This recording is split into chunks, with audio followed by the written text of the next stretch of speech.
Kami dari kelompok 5 sesi A kelas 12 PMIA 2 akan memperkenalkan diri. Saya Bella Ritonang. Saya David Simanung Khalid. Saya Adriana Nabila Saragi. Kami akan mempresentasikan peluang dua kejadian saling lepas dan peluang dua kejadian tidak saling lepas. Dua kejadian saling lepas. Dua kejadian A dan B dikatakan saling lepas jika kejadian A dan kejadian B tidak mungkin terjadi secara bersamaan atau tidak ada elemen yang sama antara kejadian satu dengan kejadian yang lainnya. Contoh gambar peluang dua kejadian saling lepas seperti ini, di mana peluang A dan peluang B saling lepas dengan rumus PA atau B sama dengan PA tambah PB, di mana peluang kejadian A atau B sama dengan peluang kejadian AB. Contoh soal peluang dua kejadian saling lepas. Pada pelemparan dua buah dadu sekaligus, hitunglah peluang muncul dadu berjumlah 6 atau dadu berjumlah 11. A sama dengan kejadian muncul dadu berjumlah 6. 1,5, 2,4, 3,3, 4,2, 5,1. B sama dengan kejadian muncul dadu berjumlah 11. NA sama dengan 5, 1, 2, 3, 4, 5. NB sama dengan 2.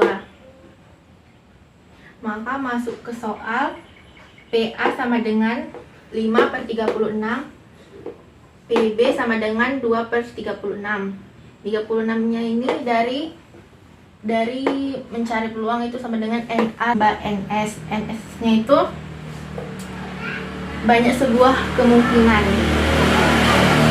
Masuk ke rumus PA atau B sama dengan 5/36 tambah 2/36 sama dengan 7/36. Peluang dua kejadian tidak saling lepas. Dua kejadian A dan kejadian B dikatakan tidak saling lepas jika kejadian A dan kejadian B tidak dapat terjadi secara bersama. Peluang gabungan dua kejadian tidak saling lepas merupakan penjumlahan masing-masing peluang dan dikurangi dengan irisan kedua kejadian. Contoh gambar peluang dua kejadian tidak saling lepas. Kejadian A dan kejadian B tidak saling lepas, maka akan membentuk sebuah arsiran dengan rumus peluang A atau B sama dengan peluang A tambah peluang B dikurang peluang A dan peluang B. Berikut adalah contoh soal peluang dua kejadian majemuk tidak saling lepas.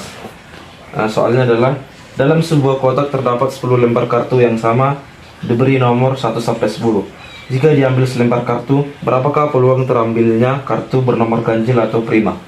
Di sini kita tahu bahwa kartunya adalah 1 sampai 10, maka NS-nya adalah 10. Kalau kita misalkan A adalah kejadian terambil kartu nomor ganjil, maka dari angka 1 sampai 10 nomor ganjilnya adalah 1, 3, 5, 7, dan 9. Maka NA-nya sama dengan 5, yang dimana dari angka 1, 3, 5, 7, 9 terdapat 5 nomor. Dan bila B, kita misalkan kejadian terambil kartu nomor prima, dari angka 1 sampai 10 terdapat angka prima yaitu 2, 3, 5, dan 7. Maka NB sama dengan 4, karena terdapat 4 nomor. Maka dari dua pemisalan ini kita bisa melihat adanya angka yang sama, yaitu 3, 5, dan 7, 3, 5, dan 7. Maka A dan B nya sama dengan 3, 5, 7, atau NA dan B sama dengan 3, 5, dan 7. 3. Maka A dan B nya sama dengan 3, 5, 7. Maka N, A dan B nya sama dengan 3, karena dari 3, 5, dan 7 terdapat 3 nomor.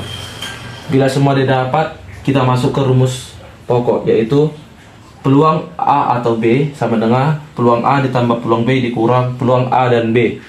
Maka masuk suku A per NS ditambah suku B per NS dikurang suku A dan B per suku S.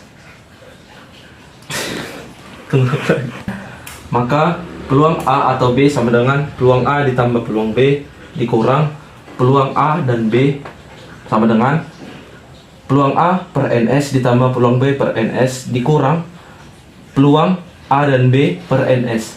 Maka kita sudah tahu peluang A-nya dan NA-nya dan NB-nya kita masukkan ke rumus NA-nya sama dengan 5, dan NS-nya sama dengan 10. Maka 5 per 10 ditambah NB-nya sama dengan 4, NS-nya sama dengan 10.